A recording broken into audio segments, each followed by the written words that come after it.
Students, welcome to the channel study with Giri sisters. Okay then हमने chapter 9 start किया था which is quadratic shirts, और उसका हमने एक्सरसाइज 9.1 तो कंप्लीट कर लिया था। 9.2 का भी क्वेश्चन नंबर 1 एंड 2 हमने कंप्लीट कर लिया था।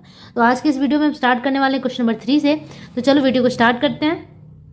ओके तो आप देख सकते हैं क्वेश्चन नंबर 3 का है। यहाँ पे मैं क्वेश्चन का आंसर हिंदी और इंग्लिश दोनों ही मीडियम के बच्चों के लिए प्रोवाइड करा रही हूँ, क्योंकि ये जो चैप्टर है इसमें कोई भी मतलब वर्ड प्रॉब्लम नहीं है। जब वर्डिंग है ही नहीं तो इसे हम इजीली बना सकते हैं। तो मुझे लगता है कि आप दोनों इससे हेल्प ले सकते हैं। तो देखो आप देख सकते हैं क्वेश्चन नंबर 3 का ए, √5 का कर्णी निवारक उत्पाद √x है। तो x का निम्नतम मान क्या होगा देखें, जहां x एक पूर्ण संख्या है। ठीक है, तो √5 का कर्णी निवारक उत्पाद √x है, तो x का निम्नतम मान मतलब कि जो सबसे मिनिमम वैल्यू है वो हमें यहाँ पे फाइंड करना है। Okay, I am repeating the question once again. If √x is a rationalising factor of √5 then write and calculate the smallest value of x। यहाँ पे दिया हुआ है कि √x is the rationalise factor of √5। Rationalising factor का मतलब यही होगा जिसका जो सबसे छोटा वैल्यू होगा √x इज इक्वल टू √5 हमें कर देना है। ठीक है, तो इसका आंसर बहुत ईजी है, इसमें कुछ करना ही नहीं, क्योंकि इसमें कोई भी कैलकुलेशन की जरूरत नहीं है। ठीक है, 3 का ए है ये। देन √5 क्या है, √5 का √x एक रेशनलाइजिंग फैक्टर है। ठीक है, तो √x is the rationalising factor. Hindi वाले बच्चे भी इसी तरीके से लिखेंगे कि √5 का √x एक रेशनलाइजिंग फैक्टर है। मैं हिंदी में भी लिख देती हूँ, रेशनलाइजिंग जो वो लिखा हुआ है, एक मिनट, जो इसका हिंदी होता है रेशनलाइजिंग फैक्टर का, वो है कर्णी निवारक उत्पाद। ठीक है, तो उतना लंबा नहीं लिखेंगे। अगर हिंदी वाले बच्चे भी इस तरीके से लिखते हैं कि रेशनलाइजिंग फैक्टर, तो कोई दिक्कत नहीं है, इंग्लिश मिक्स कर सकते हैं। ठीक है, rationalising √x is the rationalising factor of √5 then the smallest value of √x is equals to √5। इसका सबसे स्मॉलेस्ट वैल्यू भी √5 ही होगा, that means x is equals to 5 and find the value of x, यही बोल रहा था। तो x is equals to 5, root cut गया, या फिर आप दोनों तरफ से अगर आप क्या कहते स्क्वायरिंग भी करते हैं तो इसका रूट और इसका रूट हट जाएगा, स्क्वायरिंग बोथ साइड करने पे, है ना, इस तरीके से, तो रूट हट जाएगा और x इज इक्वल्स टू 5 आ जाएगा। ठीक है, तो आंसर कितना है, x इज इक्वल्स टू 5।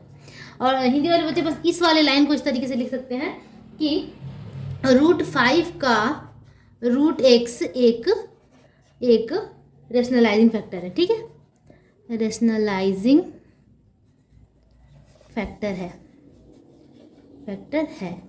उसके बाद ये लाइन सबसे छोटा जो मान है √x का is equal to √5, that is x is equal to 5। यही आपका आंसर हो गया। ठीक है, अब आगे बढ़ते हैं, क्वेश्चन नंबर बी की तरफ देखते हैं। बी में क्या कह रहा है कि 3√2 डिवाइडेड 3 का वैल्यू कितना होगा, मान कितना होगा। ठीक है, तो what is the value of 3√2 divided 3? बहुत इजी है। देखो, जब भी इस तरीके से हमें सर्ट्स बनाना होता है ना, तो एक सिंपल फॉर्मूला होता है, जब भी नीचे में अगर रूट हो तो हमें रूट को हटाना होता है। हमारा सबसे प्रथम कार्य क्या हो जाता है कि we have to remove this root from the denominator, हमें यही करना है। यहाँ पे देखो क्या है, 3√2 डिवाइडेड 3 है, बट यहाँ कोई भी रूट नहीं दिखाई दे रहा है। ठीक है, यहाँ पे क्या है, कोई भी रूट नहीं दिखाई दे रहा है, तो हमें ऐसा कुछ करना ही नहीं, रूट हटाने का कुछ सोचना ही नहीं है। ये तो सबसे सिंपल क्वेश्चन है, ये इतना इजी कभी नहीं आता है। 3 से 3 कट जाएगा, क्योंकि ये मल्टीप्लाई में है, that is √2 is the answer. ठीक है, तो इसमें कुछ भी सोचना नहीं था। अब नेक्स्ट क्वेश्चन हम देखते हैं, वो क्या है, सी नंबर है कि 7 डिवाइडेड √48 की। अच्छा, क्वेश्चन नंबर 3 का सी करने से पहले मैं आपको बता दूं कि रेशनलाइज करना क्या होता है। वही होता है कर्णी निवारक, क्या कहते हैं इसको हिंदी में, कर्णी निवारक उत्पाद, या कर्णी निवारक, हाँ ये कर्णी निवारक, हर कर्णी निवारक ये कह सकते हैं। देखो, कोई भी फ्रैक्शन क्या होता है, अंश और हर से मिलकर बना होता है, अंश डिवाइडेड हर। ठीक है, न्यूमरेटर डिवाइडेड डिनोमिनेटर, यही होता है। अगर मैं कहूँ कि 3/√3 है, ठीक है, 3 नहीं लेते हैं, चलो 2 ले लेते हैं, 2/√3 है, तो हमें क्या करना होगा कि जब भी कर्णी को सॉल्व करना होता है ना, तो नीचे से हमें इस रूट को हटाना होता है, और जो रूट को हटाने का प्रोसेस होता है उसे हम कहते हैं रेशनलाइजेशन। तो हमें क्या करना होगा, रेशनलाइज करना होगा। सिंपल भाषा में क्या कहेंगे हम, we have to rationalise this fraction. ठीक है, अब रेशनलाइज करने के लिए हमें क्या करना होगा, ये जो जितना डिजिट यहाँ पे दिया हुआ है उसी से नीचे और ऊपर दोनों तरफ मल्टीप्लाई कर देते हैं।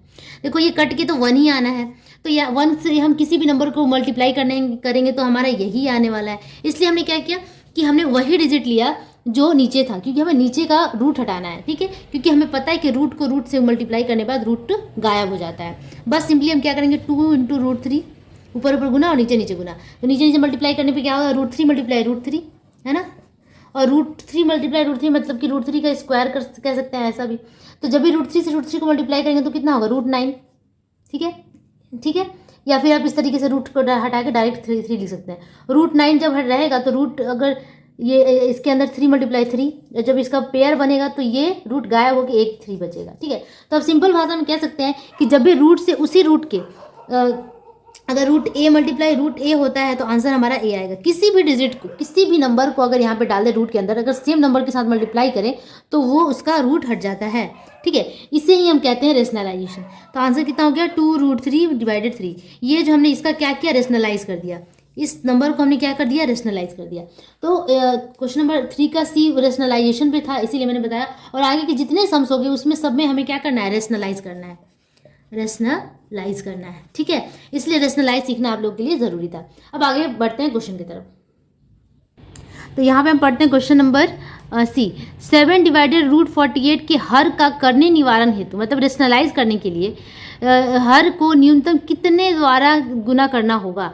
मतलब कि जो डेनोमिनेटर है उससे हम जो उसका सबसे प्राइम फैक्टराइजेशन करेंगे, जो सबसे मिनिमम हम कौन सा नंबर लेंगे जिससे हम उसको रेशनलाइज कर सकते हैं। ठीक है, तो चलो इसे बनाते हैं। We have to find the minimum value to which we can multiply to the denominator to get the rationalisation. ठीक है, तो इससे करने के लिए हमें क्या करेंगे, यहाँ पे देखो 7 डिवाइडेड, तो डिवाइड का मतलब बाई कर देंगे, अपन कर देंगे 7/48। ठीक है, अब इस 48 को हमें क्या करना है, प्राइम फैक्टराइजेशन कर देना है। प्राइम फैक्टराइजेशन मतलब कि उत्पादक निकालना है हमें।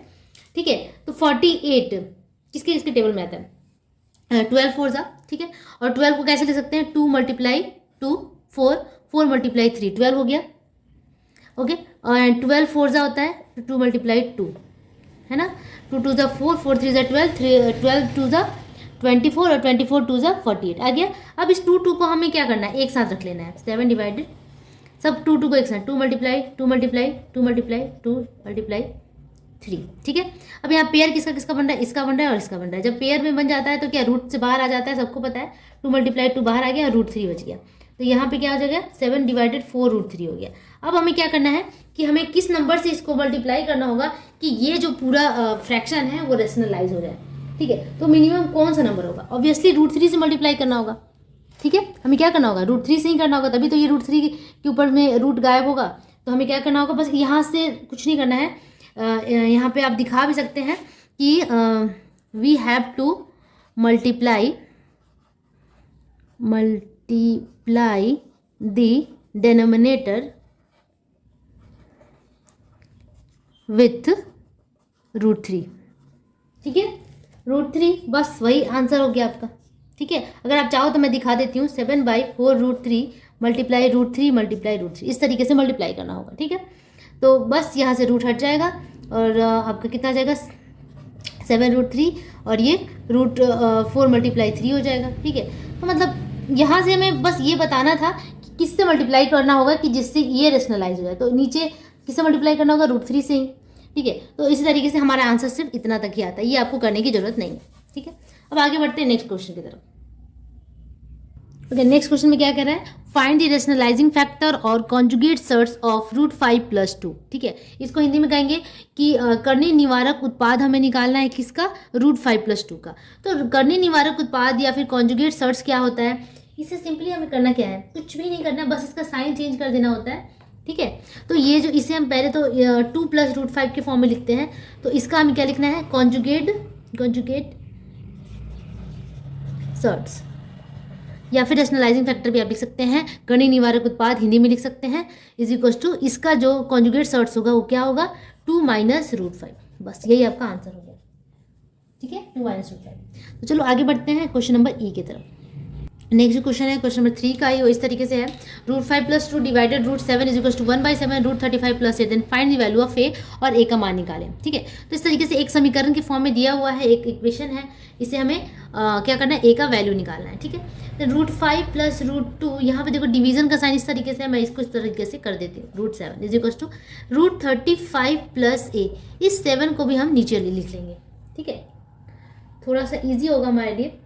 ठीक है, अब यहाँ पे हमें क्या करना है, या तो आप क्रॉस मल्टीप्लाई कर सकते हैं, बट क्रॉस मल्टीप्लाई करने से ये थोड़ा सा टिपिकल हो जाएगा। हम क्या करेंगे, हमारे पास एक यहाँ पे रूल है रेशनलाइजिंग करना, वो बहुत ही ईजी बना देता है किसी भी सम्स को। तो बस इससे यहाँ से हमें रेशनलाइज करके रूट हटाना है।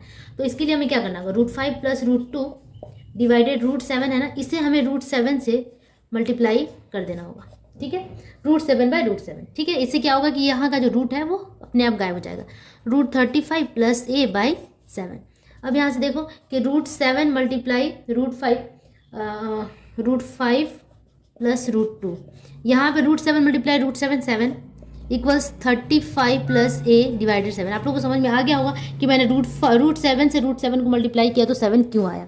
ठीक है, अब ये जो 7 और 7 है वो हो जाएगा कैंसिल नीचे नीचे, क्योंकि अगर मैं क्रॉस मल्टीप्लाई करूं तो भी ये कटना ही है इसको, तो इसको यहीं पे काट देते हैं। जब =2 का साइन बीच में होता है तो जो डिनोमिनेटर में होता है नंबर वो आपस में रिड्यूस हो जाते हैं। तो यहाँ हो गया √7 × √5, √35 मल्टीप्लाई √7 × √2 √14 = √35 + a। अब यहाँ पे हमें a का वैल्यू निकालना है, तो a वाले जो टर्म है उसको हम पहले लिखेंगे, √35 + a = √35 + 14 √14। ठीक है, अब इस 35 को उधर सेंड करूँगी तो वो 0 ही होना है, यहीं पे मैं काट दूँ। ठीक है, तो a का वैल्यू कितना हो गया, √14। a का वैल्यू कितना हो गया, √14। यही आपका रिक्वायर्ड सॉल्यूशन है। ठीक है, okay, then let's move to the next question number, I think question number F, which is the last question of this question number 3rd। तो क्वेश्चन नंबर F हम देख सकते हैं इस तरीके से है, 5 डिवाइडेड √3 - 2 के हर का मतलब कि डिनोमिनेटर का एक करने निवारक उत्पाद रेशनलाइजिंग फैक्टर हमें लिखना है, जो कि अनुबंधी करनी ना हो, मतलब कि कॉन्जुगेट ना हो। ऑब्वियसली कॉन्जुगेट नहीं, क्योंकि डिवीजन में है तो इसका कॉन्जुगेट नहीं लिखना होगा, इसके सिर्फ हर का लिखना है हमें, मतलब सिर्फ डिनोमिनेटर का लिखना है। तो चलो इसे बनाते हैं। इस जो नंबर जो दिया हुआ है इसका हमें क्या करना है, एक रेशनलाइजिंग फैक्टर लिखना है। तो rationalising factor of the denominator का ही हमें लिखना है। ठीक है,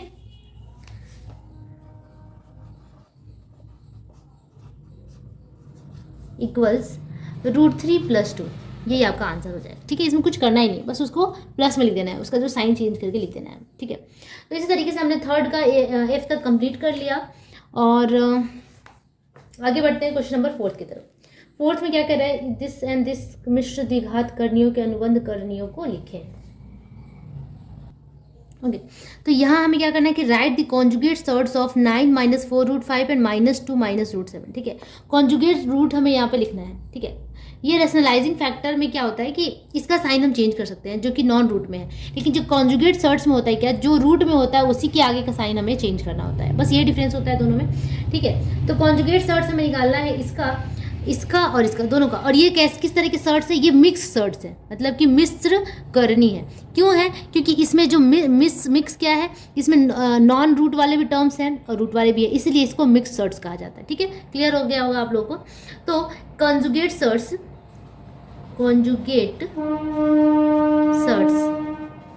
ऑफ 9 - 4 √5। ठीक है, इसको हिंदी में कॉन्जुगेट सर्ट्स को क्या कहते हैं, अनुबंधी करनी, इसका अनुबंधी करनी बराबर = हम क्या लिख सकते हैं, इसका आंसर बस इसके रूट के आगे जो है उसका साइन हमें चेंज कर देना होगा, 9 + 4 √5, बस आंसर।